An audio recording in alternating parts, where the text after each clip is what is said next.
나주부TV 시청자 여러분 안녕하세요. 휴일 잘 보내고 계시죠?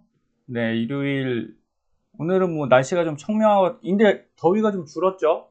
예, 살짝 선선해지는 것 같은데 자, 주식 특히 미국 주식 예, 조금 서늘합니다. 예, 느낌상 서늘하고 뭐 하락을 많이 했다 이런 부분의 문제가 아니고요.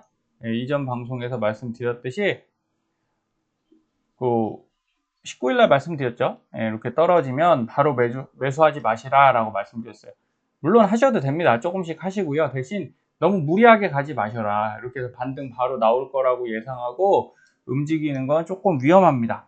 예, 이유를 말씀드리면 자, 우선은 저는 쌍바닥 예상을 하고 있어요. 여기까지 내려왔다가 그러면 한 27에서 29 사이죠. 여기 왔다가 다시 올라가지 않을까 이렇게 보고는 있습니다. 근데 예상은 예상이죠. 제가 이렇게 얘기한다고 절대 그렇게 되지 않는다는 점 명심하시고 자, 그날 여기 121 이평 깨고 이렇게 쭉 흘러내렸죠. 이게 한번 깨지면 어쩔 수 없습니다. 심리가 그렇다라는 거예요. 예, 누구나 다 지켜보고 있지 않겠습니까? 여기서 예, 요새는 뭐 유튜브나 이런 게 워낙 잘 돼 있고 모든 TQ 투자자분들이 제 방송을 보진 않지만 예, 비슷하게 얘기들 하잖아요. 여기 깨지면 위험하다. 그러니까 오히려 여기서 투매가 쉽게 일어납니다. 그런 게 조금 패단일 수도 있지만 또 이런 걸 기회로 삼아서 다시 저가 매수 하시는 분들 예, 우리가 그렇게 해야 된다는 거죠.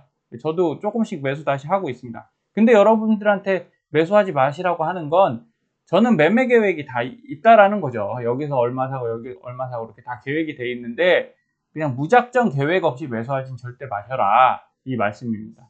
나름 플랜이 다 서 계신 분들은 하셔도 되죠. 예, 내가 충분히 감당한다는데 뭐가 문제겠습니까? 근데 그냥 떨어진다고 사시지는 않으셨으면 좋겠어요. 뭐 크게 바뀌진 않았어도 점점 문제가 되는 게 있습니다. 바로 환율이에요, 환율. 지금 1336까지 원달러 환율 갔고요. 달러 인덱스가 계속 오르고 있습니다. 여기 지금 7월 달까지 피크 쳤다가 내려왔단 말이죠. 이렇게 내려왔어요. 달러 인덱스라는 건 그 비긴축 통화, 뭐 스위스, 영국 뭐 이런 그 다른 나라들 있죠. 6개 통화를 인덱스를 매긴 거죠. 그래서 달러 대비 얼마나 가치가 변화가 있느냐를 나타내는 건데 달러 인덱스가 오른다는 건 강달러가 된다는 거죠. 달러가 세진다는 얘기입니다. 근데 이게 너무 오르면 이 정도 잡혔으면 횡보 내지는 내려가야 되는데 이게 급등을 하고 있잖아요, 다시. 그럼 이건 시장이 바짝 긴장하고 쫄아 있다는 얘기죠. 그러면 예, 매수 심리가 살아나지가 않습니다. 우리가 그렇게 얘기했던 유가는 떨어지고 있는데 언론에 의해서 영향을 많이 받겠죠. 어땠습니까? 유가 떨어지면 인플레 끝난다라고 얘기를 했죠. 제가 얘기한 게 아니죠. 언론에서 항상 그 얘기했고 우리는 그거를 차라리 안 들으면 좋은데 듣는 이상 사람은 그 생각을 하게 되거든요. 근데 유가 떨어졌죠? 인플레가 둔화는 됐는데 잡혔나요? 안 잡혔죠. 안 잡혔습니다. 이러다가 다시 올라가 버리면 뭐 잡혔다고 보기 어려운 상황이니까 또 올라갈 수도 있잖아요. 그러니까 이런 불확실성이 계속 상존하는데 한쪽을 쳐다보고 있을 필요는 없습니다. 당연히 일본, 중국은 그나마 조금 얘들은 금리 인하하고 있는 실정이니까 방어를 하지만 전체적으로 달러가 너무 세져서 이러면은 불확실성이 더 높아집니다. 그리고 위기감이 늘어나는 거라 투심은 살아날 수가 없어요. 돈 자체를 다들 이런 주식이나 코인이나 선물이나 뭐 이런 쪽 원자재 쪽에다가 넣으셔야 이게 올라가잖아요, 상승. 근데 안 넣는 거죠. 위험하다고 생각하니까 다 회수를 지금 하는 단계인데 남들 회수하는데 이때가 기회야 라고 생각하실 수도 있지만 적당히 봐야죠. 적당히 봐야 됩니다. 그래서 지금 너무 높다. 그리고 이 1336이 여러분 이렇게 오니까 아무 느낌이 없으실 수도 있어요. 이제 저도 약간 그렇거든요. 뭐 1300원 넘었네. 1376원까지 갔었죠. 야, 이거 많이 올라갔네 정도인데 아니에요. 이거 역대급입니다. 역대급. 보시면 2014년, 2016년 우리가 그 코로나 때 야, 큰일 났다고 한미 통화 스와프 맺었던 그 당시만 해도 그게 1250원대였거든요. 이게 그렇게 급락을 불러왔는데 2018년 때도 거의 이제 급락은 했었죠. 17년 끝날 무렵에. 어쨌든 역대급 환율은 맞습니다. 이게 계속 유지된다? 물론 유지 안 되겠죠. 하지만 이게 3개월, 4개월, 5개월 간다면 결코 좋지가 않아요. 경기 자체도 우리나라도 물론이거니와 우리나라 물론 약달러니까 물건 싸져서 많이 팔 것 같지만 문제는 뭡니까? 미국이 강달러가 되면 미국 물건이 안 팔려요. 미국 물건 자체가 비싸지는 거죠. 그러면 아직까지는 우리나라 제품들이 월드 클래스인데 뭐예요? 중간재가 많잖아요. 여기서 뭐 소재나 이런 것들이 미국으로 들어가고 반도체, 미국 물건이 안 팔리면 컴퓨터 안 팔리는데 우리나라 삼성전자의 반도체가 어디로 가야 됩니까? 갈 데가 없죠. 스마트폰 애플을 안 팔, 뭐 애플은 자기들 거 쓰니까요. 어쨌든 뭐 이렇게 가전제품 안 팔리는데 이런 문제가 발생한다는 거죠. 물론 미국에서 우리나라 물건이 잘 팔렸으면 좋겠지만 그게 그렇게 쉽진 않겠죠. 상대적으로 싸다고 경기 자체, 소비 욕구 자체가 줄어드는 걸 막을 수는 없어요. 그래서 무조건 달러는 좀 잡혀야 된다. 저는 이런 생각을 하고요. 이게 다시 정상화되는 수준까지 좀 기다리셔야 됩니다. 그러면 주가를 이렇게 보실 필요가 있는 거죠. 우리가 볼 때 나스닥 100입니다. 주봉에서 보면요. 2017년도, 18년도 이때 제가 싫어하는 트럼프 대통령 그때쯤인데 자, 여기 보면 하락이 발생했죠. 하락이 발생했고 여기서 조정이 들어왔습니다. 이 조정이 몇 프로짜리냐면 마이너스 22%짜리예요. 근데 수치로 보면 7,700에서 6,100 내려간 겁니다. 좀 귀엽죠? 지금 우리 수준에서 볼 땐 뭐 얼마 안 떨어졌네. 진짜 수치만 보면 저도 그런 생각이 들었어요. 뭐 1000 떨어졌는데 뭐. 근데 여러분 이게 마이너스 22%라는 거예요. 감을 잃으시면 안 됩니다. 지금 16,000이기 때문에 여러분 13,000이 3,000이 엄청 커 보이는 거죠. 결국 우리는 어떻게 피해를 받게 돼요? 수익과 손실은 뭐에 결정됩니까? 이 퍼센테이지로. 몇 프로냐로 결정이 되는 거예요. 근데 우리 이렇게 빠졌는데 얼마 빠진 거예요? 32% 빠졌습니다. 그리고 다시 올라갔거든요. 그리고 코로나 때도 나스닥 100 기준으로는 한 마이너스 29%. 이때는 S&P가 더 빠졌었나요? 가물가물하네요. 벌써 2년 됐는데 가물가물합니다. 여러분 그렇지 않으세요? 그래서 숫자만 보고 판단하시면 절대 안 됩니다. 이거 얼마 안 되네 이렇게 코로나 때도 어때요? 7,100이었는데 이게 9,600. 한 2,500 차이 나니까 우리 지금 뭐 3,000 빠졌는데 여기 3,000 더 빠졌었죠. 거의 5,000 가까이 빠졌죠. 5,000도 빠졌는데 그게 아니라는 거예요. 퍼센테이지는 비슷합니다. 그러니까 주의하셔야 됩니다. 지금은. 그리고 이때 매수하라고 말씀드렸고 논조를 바꾸는 건 아닙니다. 저는 이렇게 쌍바닥 반등할 거라고 생각은 한다라고 말씀드리잖아요. 근데 이게 깨지는 거는 제 의지가 아니라는 거죠. 여러분도 컨트롤할 수 없는 부분이고 자 지금 어쨌든 하락이 꼭대기에서 나오고 지난번에 말씀드린 대로 자 이렇게 꼬리를 달았죠. 이거 그닥 좋지 않습니다. 신호 자체가 꼬리 달고 내려오는 경우가 많은데 어쨌든 얘는 바닥권이니까 그렇게 위험할 것 같다고 보진 않습니다. 괜히 공포감 느끼실 필요 없어요. 그런데 문제는 뭐냐 이겁니다. 문제라기보다 그 전에 여러분들께 이거 알려드릴게요. 차이킨스 오실레이터라는 게 있습니다.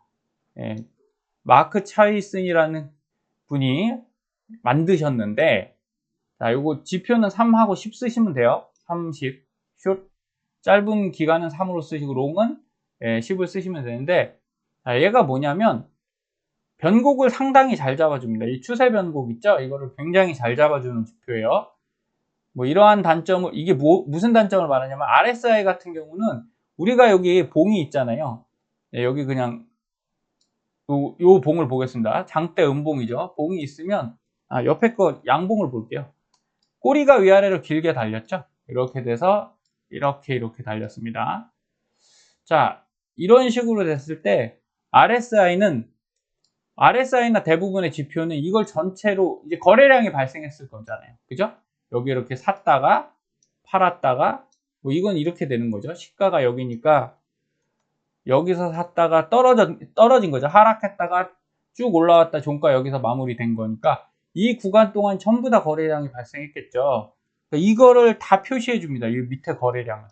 그러다 보니까 생각해 보니 사실 여기하고 여기는 위에 꼬리 부분은 거래는 일어났어도 실제 가격은 아니잖아요. 그쵸? 여기서 뭐 어쨌든 양봉이면 여기 시작해서 여기서 끝난 거랑 똑같습니다. 왔다 갔다 하더라도 얘는 그냥 사족이라는 거죠. 그래서 얘를 빼버린 거예요.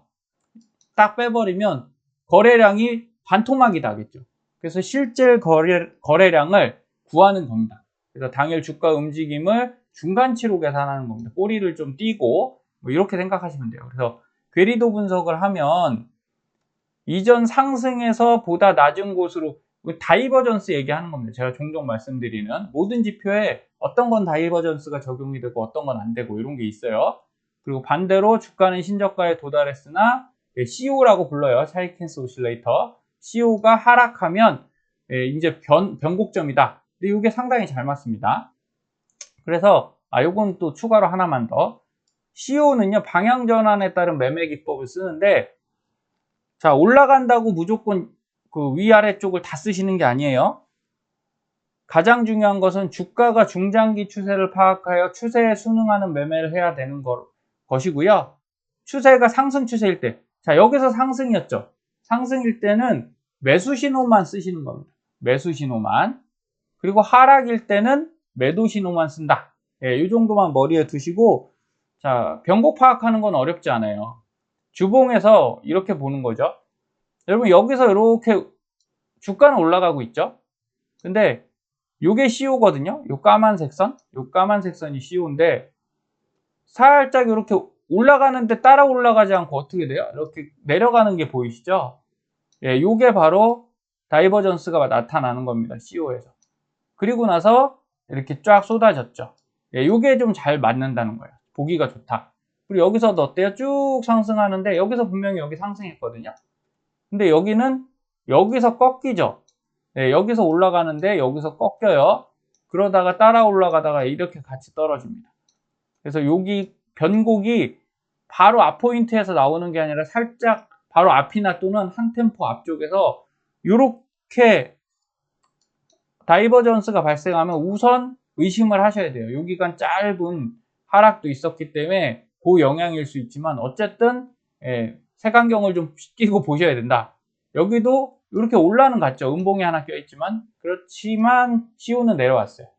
그리고서 가격 내려가고 자 끝부분에서도 뭐 비슷한 현상이 발생합니다. 그래서 지금 주에서는 잘 안 나타나요. 이렇게 해서 음봉 나왔지만 이제 꺾였으니까 이건 다이버전스 아니거든요.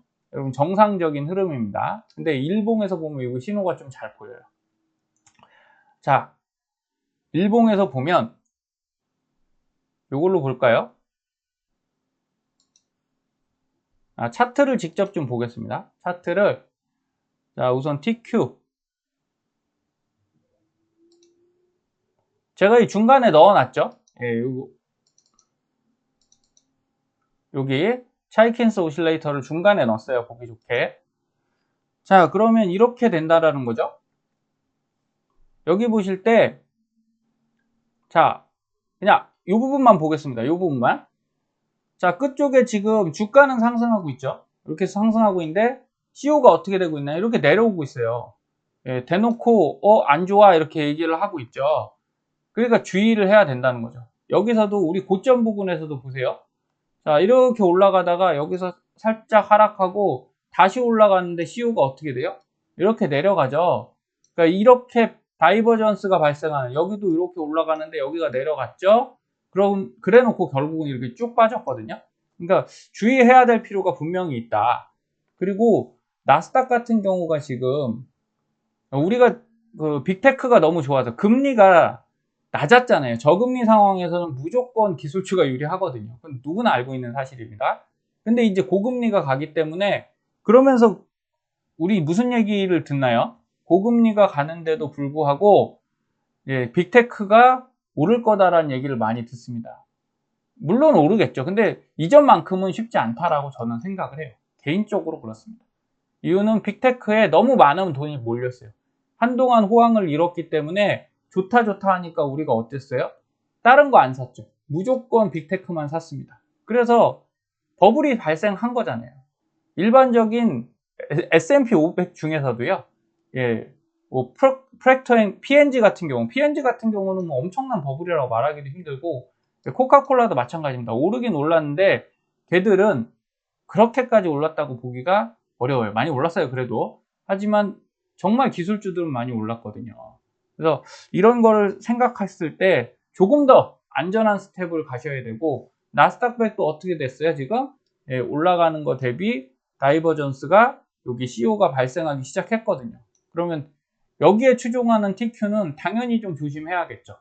예, 그렇게 보시면 되고요. 그럼 빅테크에 대한 몇 가지 종목의 상승폭을 한번 볼까요? 예, 지금 현재 방향. TQ랑 나스닥 100만 보긴 좀 그러니까 한번 보겠습니다.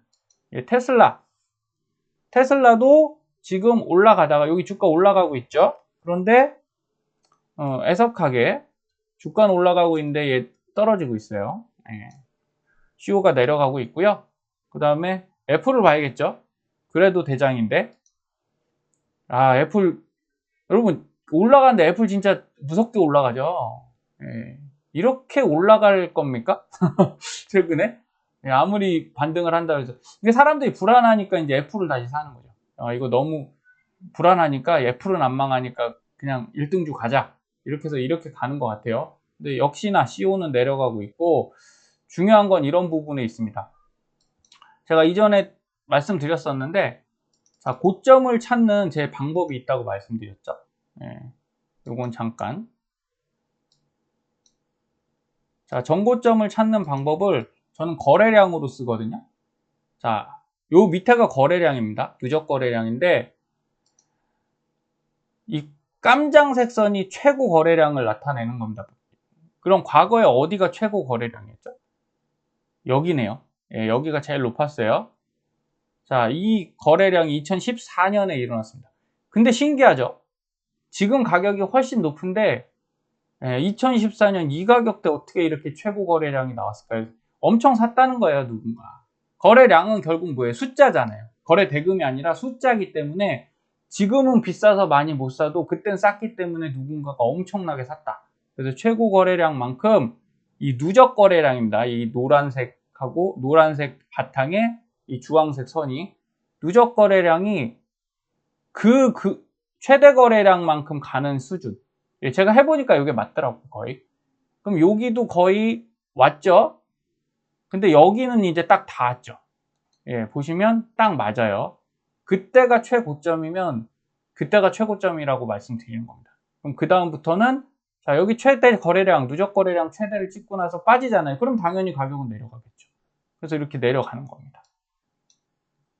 자, 그렇죠? 그래서 지금 거래량이 쭉쭉쭉쭉 빠지다가 다시 올라왔다가 전고점을 회복 못했죠. 그런데 다시 꺾이고 있죠. 그러면 지금 애플도 조금 조심하셔야 되는 타이밍이라는 거예요. 예, 그런데 애플만 그러냐? 그렇지 않습니다. 예, 지금 다 그래요. 모든 종목들이. 구글도 그렇습니다. 구글도.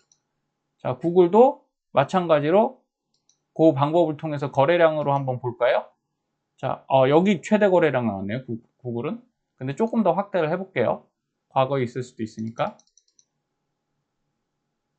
여기 나왔네요. 여기도 2013년. 예. 그럼 요 근처에, 이거는 키움증권에서 제공하는 건 아니고요. 제가 이제 저희 회사에서 수식을 만든 거라 여러분이 키움증권에서 활용하시려면, 이거 수식을 알고 계셔야 됩니다. 근데 이건 회사 거라 이제 그건 알려드리기가 어려워서 양해를 부탁드릴게요. 자, 여기 최고 거래량이 어디서 나왔어요? 요 근처에서 나왔죠? 선을 걷으니까 이제 일로 올게요. 요 근처에서 닿으면서 어떻게 됐나요? 또 최고 거래량이 터졌죠. 그리고 나서 한동안 여기까지 갔어요. 그러니까 여러분 기회가 있다는 거예요. 먼저 여기 나왔죠. 1차 나오고 제가 3번 정도 온다고 얘기 드리거든요. 1차 오고 빠질 것 같은데 여기서 또 채워진 거죠. 그래서 근데 얼마나 많이 빠졌냐? 그렇게 많이 안 빠졌어요. 150에서 130, 한 15%? 뭐 이 정도 빠진 건데 그래도 그 정도도 크다고 하면 큰 거지만, 예, 그렇습니다. 여기가 최고점 맞죠? 그럼 여기서 일부 매도하시면 돼요. 저희는 이제 S밴드랑, 예, 이제 M밴드, 그리고 여러분 예전에 제가 영상이 있을 겁니다. 예, 더블 볼린저 밴드도 이 정도는 잡을 수 있어요. 그래서 여기서 매도를 하시고, 그리고 나서 다시 떨어진다 그러면 이 누적 거래량이 이제 말을 해주는 거죠. 이렇게 거래량을 보고 여기가 됐을 때 매수를 하면 되겠죠. 근데 SV 시그널에 매수 시그널이 여기 딱 뜨죠.